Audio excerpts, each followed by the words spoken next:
Hello violin players, welcome to Pro Am Strings. I'm Henriette and this is lesson 1 of the Learn to Play the Violin course, and this is a new course and we're going to be using our Crickboom Violin method. And this method is very special to me because it is the method that I learned to play the violin with. So I'm delighted to be doing this new course, and I'm going to take you by the hand and we're going to do a little bit of violin practice every day. Now for this course you need the book, obviously. I'll show you my copy. As you can see, my copy is absolutely ancient. You can buy this off Amazon or maybe even your local music shop as well. I'll put a link to this book in the description below. Then obviously you will need a violin, and basically any violin will do, but I have to put a word of warning in here. Please don't buy the cheapest violin that you can get. Again, I will put a link in the description below to any suitable instrument. And when you learn the violin, it's quite important that you play on a violin which is set up properly. And what do I mean by that? You may check, if you have your violin already, you may check that the height of the strings above the fingerboard here is about half a thumbnail high. And that means that your strings are not too high above the fingerboard. Obviously that depends on the height of the bridge, which is this thing. But you might check and get your violin set up properly if it is much higher than about half a thumbnail above the strings, because the higher your strings are, the more difficult they will be to play on when you put your fingers on. Now that will be some time away, so you've got time to get that sorted if your violin's not as well set up as we would hope. And the reason why I'm saying this to you right from the word go is that violin playing is quite a challenging skill to learn, so you want to make your violin as favourable, as supportive of your learning as possible. Okay, so if you haven't got a violin yet, that's also good. Find the description below this video and there is a link to an acceptable instrument that you can buy off Amazon. But if you have got a violin, please check the setup and take it to your local violin maker in case your strings are a little bit higher. And it's quite an easy job to fix that, but it's just making your playing a lot easier if that is the case. So we've got a violin, you need a violin, and you may need a tuning app as well, or a tuning fork or a tuning device which you can get as well. But there's simple downloadable tuning apps that you can get for your phone for free from the App Store. Apart from the violin and a tuning device, you will also need a bow. And the bow has got a little screw at the end here with which you can tighten the hair. Now I'm just loosening mine because mine is already tight.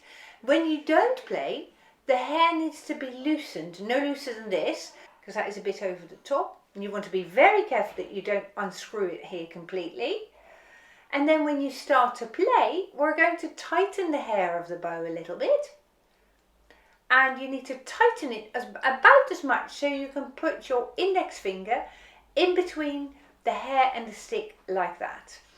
And then you can still see that the bow, even though I've tightened the hair, the bow has still got this shape. And that is very important. If you tighten it too much, it becomes the stick becomes concave, and we don't want that. All right, now then, once we've got the hair of the bow tightened, we need to put some rosin on. Now rosin is resin from a tree which has been worked over in a factory and it's been compressed. And when you put rosin on your bow, it makes the hair a little bit stickier. And the reason for that we want that, is that it sticks to your strings much better and therefore can actually pull the sound out of your strings. It makes the strings vibrate better and therefore get you a better sound. Now whatever rosin you have will do. There are different brands and different shapes. I've got just a couple of examples here. And if you don't want to spend a lot of money, you can get the cheapest ones. Some come with little cloths attached, and this stuff you want to put on your strings. Now I'm going to fold back the cloth, and I'm going to rub it onto my strings of my bow, and I hold my thumb over this little metal bit because you don't want to bash this rosin into your heel of your bow here, because it will chip, and most rosins chip very easily. And now I'm just going bit by bit, I'm going to rosin my bow all over.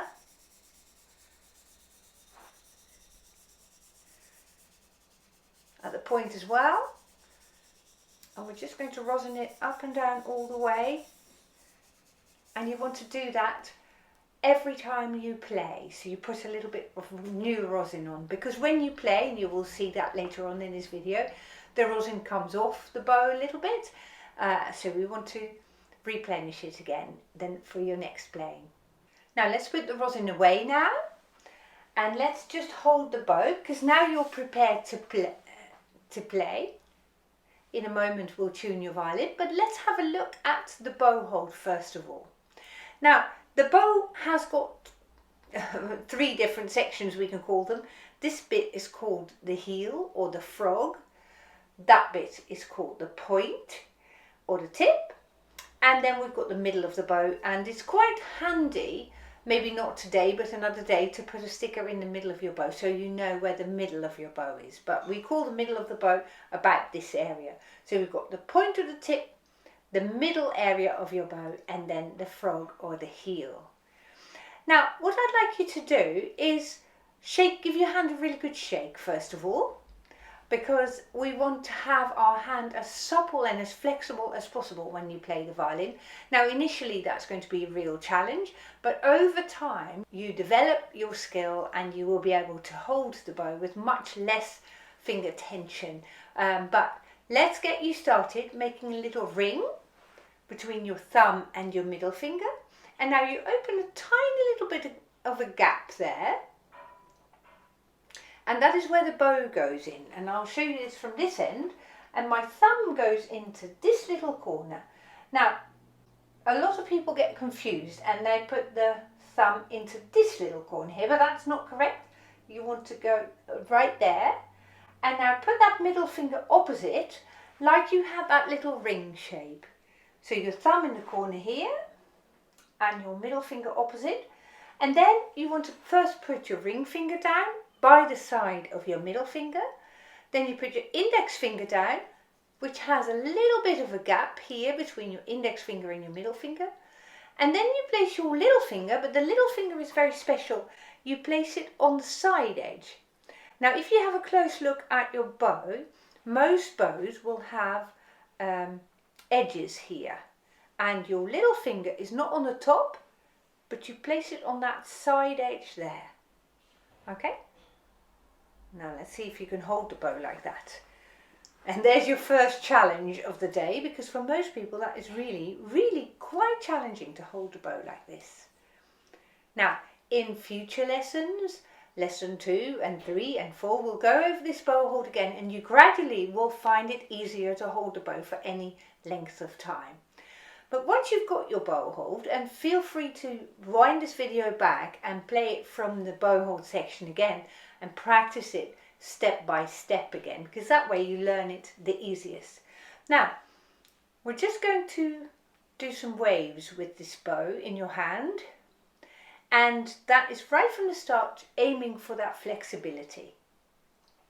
Let's do some big windscreen wipers, and let's see if you can manage that.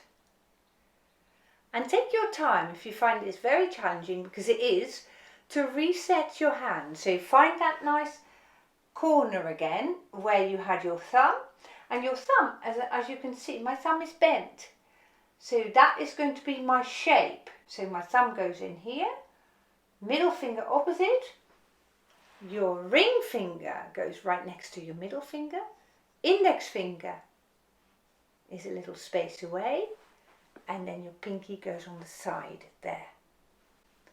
So let's do that again. Let's do some waves.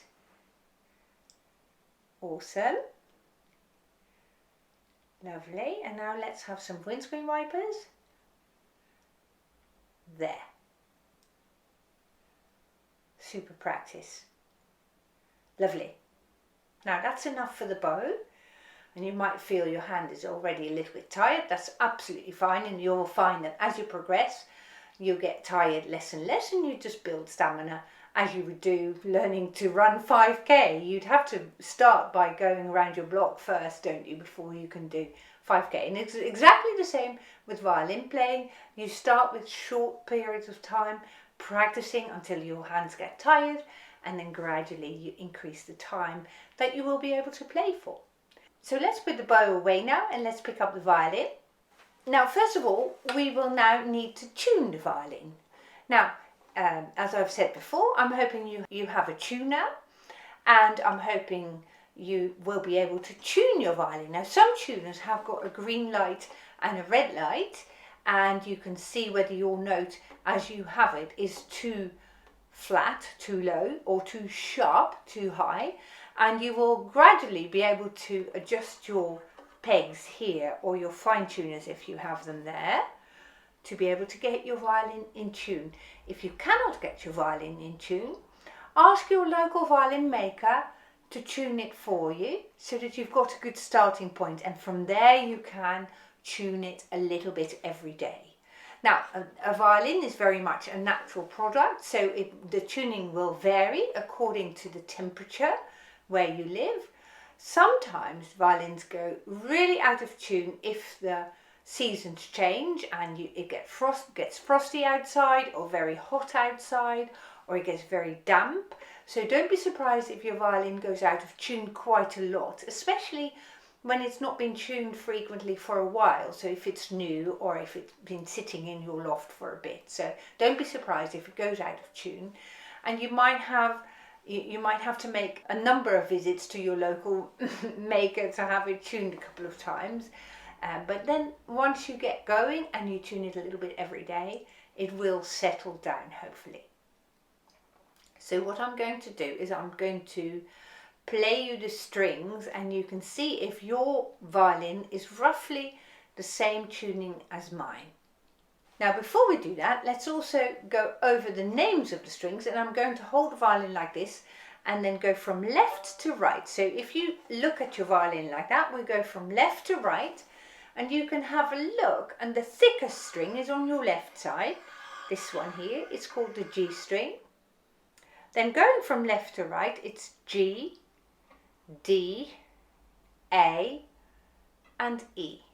So we'll say that again, G, D, A and E.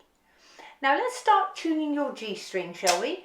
I'll play it for you and you can check if it's roughly the same as mine.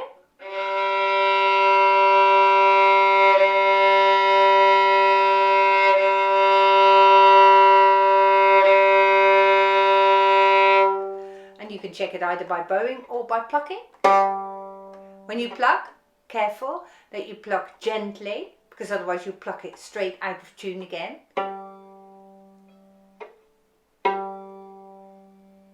Alright, your D string, which is the second from your left, goes like this.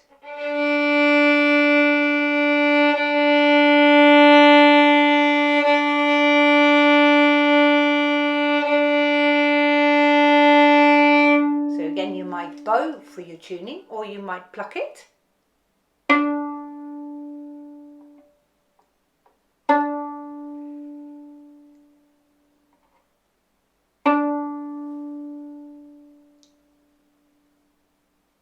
Okay, so now let's move on to the A string, which is the second string from the right hand side, the A string. And let's go and bow the A.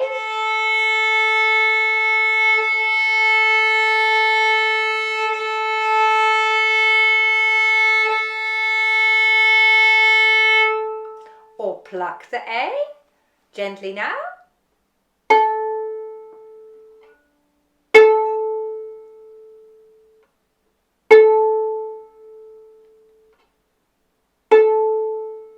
I'm hoping that sounds sort of the same. And here is your E string, and this is the string furthest to your right, that thin one. Here we go, this is how it should sound.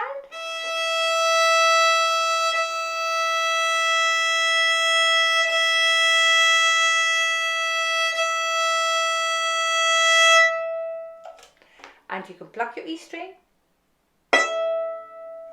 Careful that you don't touch it here with your fingers.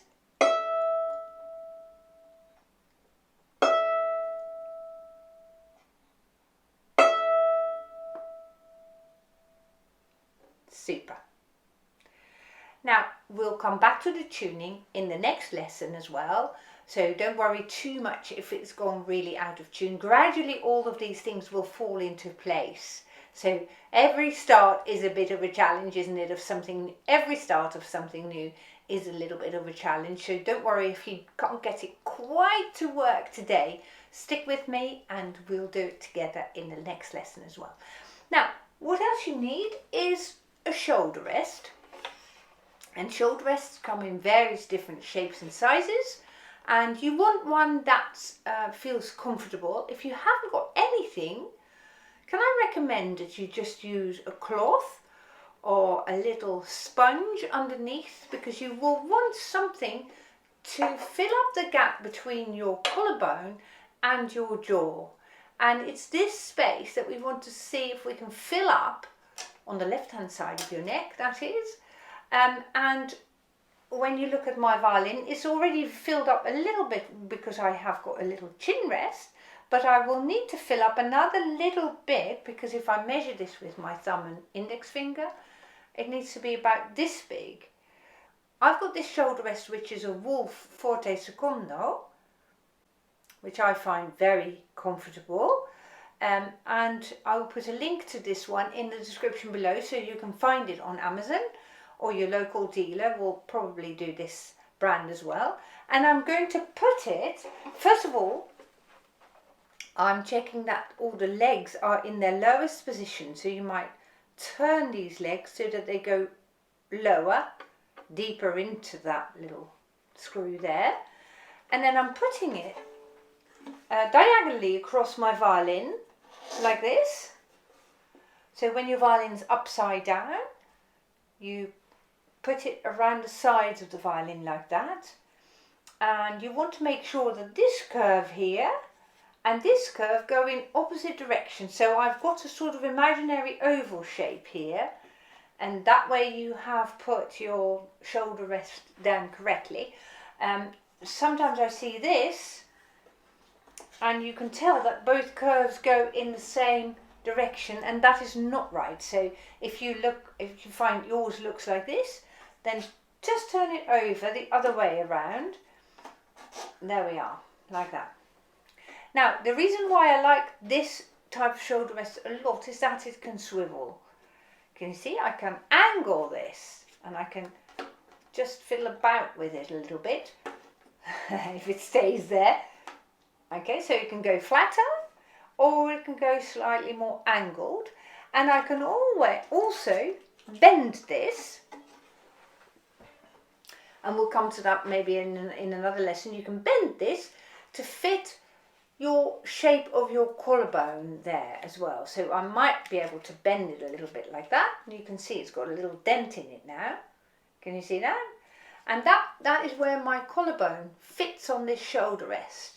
You see, so the shoulder rest follows the curve of your shoulder, and that is the good thing about it, which obviously a sponge might do to a certain extent. A little cloth won't do that at all. Okay, so now it fills up the gap between my shoulder and my jaw, and it follows the line of my collarbone. And that feels super comfortable. The aim is eventually, perhaps not today, but eventually to be able to hold your violin just with your neck, you see. Now if you have a good look from behind, you can see that it touches my shoulder really nicely here, and all the way along it makes nice contact there. So that's what you're aiming for. Whatever shape or size shoulder rest you have, that it is in good contact, and it carries the weight of your violin across your chest bone and your shoulder. Now you will also have noticed perhaps that my violin is not straight in front, but I slide it across my collarbone, along my collarbone I should say, towards my ear. And if you have a really good look, my earlobe is really close to the chin rest here, that's on my violin. Okay, so it is about at a 45-degree angle here. So it's about sort of in the middle between straight in front and straight to the side. We don't want your violin to be there either. About in the middle between here and there.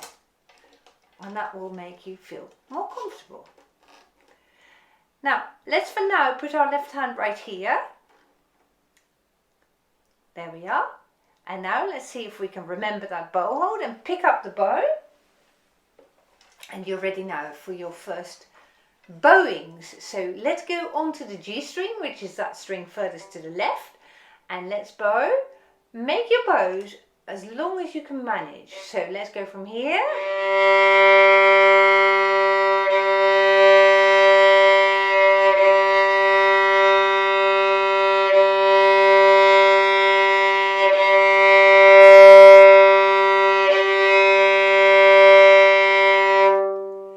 Awesome.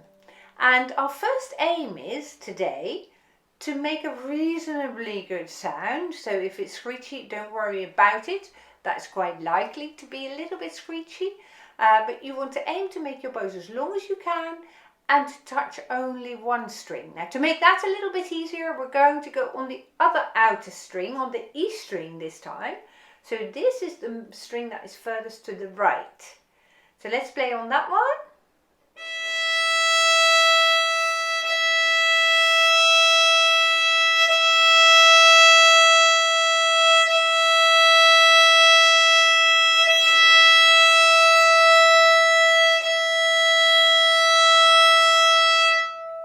Awesome. Let's go back onto the other outer string now, on the thickest one that is right on the left hand side, and we'll practice again on the G string.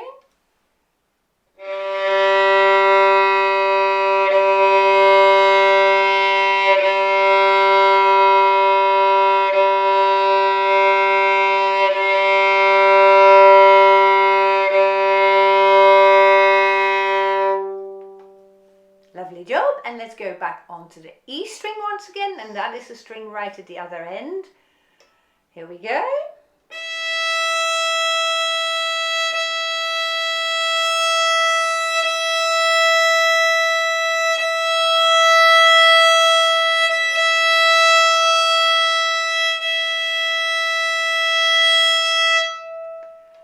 Wonderful. What a good start you have made to your violin lessons. Absolutely lovely, well done. Now, before we pack away our violin, as we're coming to the end of this lesson, let me show you what I do, because you might see that there is a little bit of rosin now that has fallen down onto your instrument. So have a duster ready to dust the rosin off your violin. And what I'm doing is I'm just going over it and I'm taking the rosin off my instrument, because the rosin will have a chemical reaction with the varnish of your violin. So if you left that on all the time, not only would your violin look very dusty, but it would eventually dissolve the varnish of your violin. So I'm just wiping it down here and this way as well. I'm just pulling it through here and just make sure that there is as little rosin as possible. Then I'm cleaning my strings as well, and I'm also trying to wriggle this duster underneath the strings without forcing it, because otherwise you might untune your violin again. Just like that, to take the rosin off wherever it's come down. You see, now it's ready to pack away. Now make sure, if you can, to always store your violin in its case. Obviously I sometimes say to people, leave your case open if possible, if nothing will fall onto it, because that makes it easier to pick it up. But if you put your violin on a sofa, you wouldn't be the first one to sit on that sofa and crack the violin or the bow.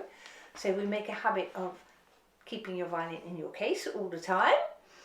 Okay, and so let's take the shoulder rest off, and you can put it in your case. And then we said at the start of this lesson to tighten your bow. Now that we've finished playing, you want to loosen that bow again and slacken off these hairs. And why is that? These hairs are made from horsehair, from a horse's tail, and they are naturally a little bit stretchy. So if we keep it tight all the time, the stretch will wear off after a while. So we undo the bow to keep the stretch, the elasticity in your bow hairs. We want to keep that and use it later on. So loosen your bow so that you pack it away when it's closest to the stick. So undone. And this brings us to the end of our lesson. I hope you've enjoyed it. Do please write in the comment section below this video what you thought and how easy or how difficult you have found it. And I very much look forward to seeing you in lesson 2. Goodbye.